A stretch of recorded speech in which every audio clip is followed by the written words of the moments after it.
Aksi pencurian dengan modus baru dan terbilang licik viral di media sosial.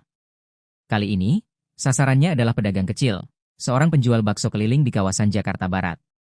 Terlihat seorang pedagang bakso yang tengah mangkal di pinggir jalan didatangi oleh sepasang pria dan wanita yang berboncengan motor. Kejadian tersebut bermula saat pelaku wanita yang berbadan cukup besar turun dari motor dan langsung mendatangi gerobak bakso.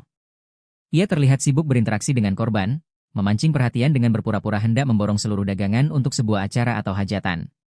Saat korban, tukang bakso, fokus melayani dan menghitung pesanan borongan yang diminta pelaku wanita, saat itulah kesempatan emas dimanfaatkan oleh rekan pelaku. Pria yang awalnya duduk di atas motor kemudian turun dengan santai.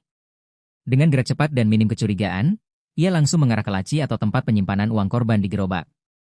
Dalam hitungan detik, ia diduga berhasil mengambil sejumlah uang tunai milik pedagang tersebut. Usai melancarkan aksinya, pasangan pria dan wanita ini dengan cepat pergi meninggalkan lokasi.